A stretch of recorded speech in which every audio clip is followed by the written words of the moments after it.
Had எவ்வளவு இருக்கு பாருங்க டொனால்ட் ட்ரம்ப் மேல. I love democracy, no king அப்படின்னு சொல்லியிருக்காங்க. இன்னொரு பக்கம் worst பிரசிடென்ட் எவர்னு சொல்றாங்க. நீங்க இதுல ஒத்து போறீங்களா? இது வரைக்கும் மனிதகுலம் பார்த்த அதிபர்கள்லயே தி பெஸ்ட் பிரசிடென்டா ட்ரம்ப் சொல்லுவீங்களா, தி worst பிரசிடென்டா ட்ரம்ப் சொல்லுவீங்களா? நான் உங்களை இன்ஃப்ளூயன்ஸ் பண்ண விரும்பல, நடக்கிறத பார்த்து நீங்களும் ஒரு முடிவுக்கு வரலாம். Silence kills democracy. உண்மை. மக்களாட்சின்ற ஒரு விஷயம் எப்ப உயிர்ப்போட இருக்கும் தெரியுமா?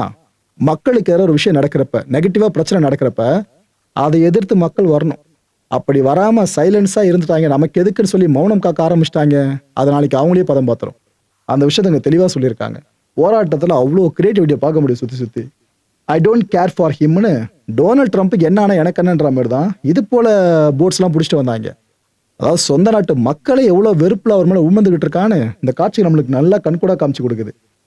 ட்ரம்ப்போட ஐடியா இருக்குல்ல, இந்த பெண்களை சுதந்திரப்படுத்தணும் அப்படின்ற ஐடியா, இது ஏதோ பேச்சுவார்த்தை நடத்தி அவர் பண்ற மாதிரி தெரியல. அந்த பொண்ணுங்க மேலேயே பாமை போட்டு, குழந்தைங்க மேல பாமை போட்டு சாகடிச்சு, அதுக்கப்புறமா பாத்தீங்கன்னா பெண்களுக்கு சுதந்திரம் கொடுத்துட்டேன் அப்படின்ற மாதிரி இருக்கிறதா அவரோட ஐடியாலஜியை பயங்கரமா கேள்வி கேட்க ஆரம்பிச்சிருக்காங்க இந்த ரேலியில.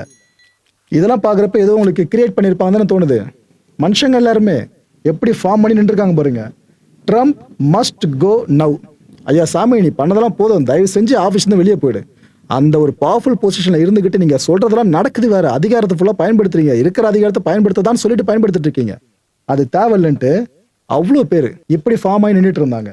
No ICE, no wars, no lies, no kings. இஸ்இஸ்ல முடியுதுல. இதுல ஐஸ் ஏஜென்ட்ஸோட இஷ்யூ தெரிஞ்சிருக்குமே, இமிகிரேஷன் சார்ந்து என்னென்ன பண்ணாங்கன்னு எல்லாத்துக்கும் சேர்த்து வச்சு இந்த போராட்டங்கள்ல அவ்வளோ முழக்கங்களை முன் வச்சாங்க.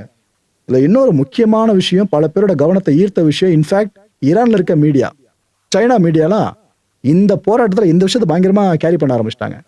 என்ன நடந்திருக்குன்னா, நாஷ்வில்லில் நடந்த இந்த கிங்ஸ் சார்ந்த ஒரு பகுதி ப்ரொடெஸ்ட் தான் இது.